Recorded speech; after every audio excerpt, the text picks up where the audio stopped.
Have news coming out of West Asia. And Syrian officials have arrested 5 people so far, which they suspect could have potential links to the shooting of US and Syrian troops that took place in the central Syrian town of Palmyra on Saturday. A convoy of American and Syrian forces were targeted by an attacker who killed 2 US Army soldiers and a civil interpreter. Now, the Syrian ministry has described the attacker as a member of the Syrian security forces and alleged that the attacker sympathizes with the Islamic State.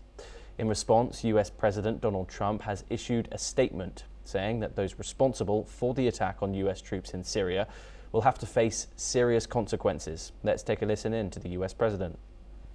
I must say in Syria also, we had an attack in Syria.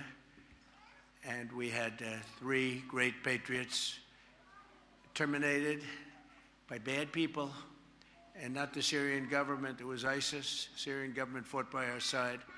The new president fought by our side. But I just want to pay my respects to the families. We also had 3 injured, but 2 of them are already out of the hospital, and one's going to be okay. But we lost 3, so it was a rough day. I can tell you in Syria, there will be a lot of damage done to the people that did it. They got the individual person, but there'll be big damage done. And the other, supposedly, they call him a person of interest, so I'll keep it along those lines so we don't get ourselves in any trouble, but they have a person of interest at Brown.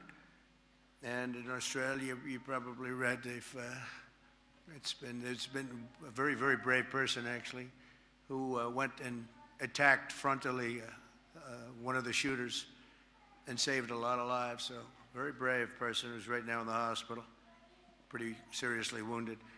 So, great respect to that man that did that.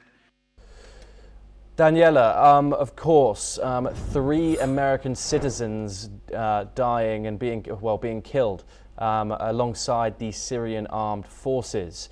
What are your thoughts on Donald Trump's stance when it comes to approaching this situation? Of course, the United States led a campaign against the Islamic State in Syria for decades. The country is still vastly unstable with sectarian violence killing hundreds just a few months ago. Donald Trump, however, reiterating that Syria is indeed working hard to bring these people to justice. Does America risk getting dragged into Syria once again with the US president's stance?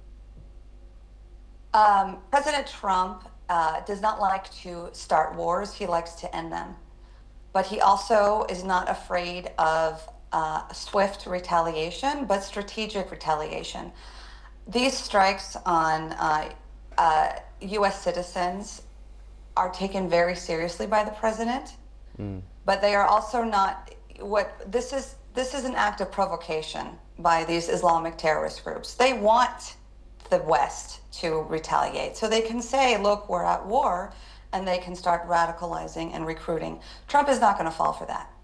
He's going to be very strategic in how he responds, and it will send a message, and it will be unexpected, because that's how you rule in this region of the world, peace through strength. Daniela Bloom, thank you very much for joining us here in NewsXWorld. It's been a pleasure to talk to you. Thank you very much for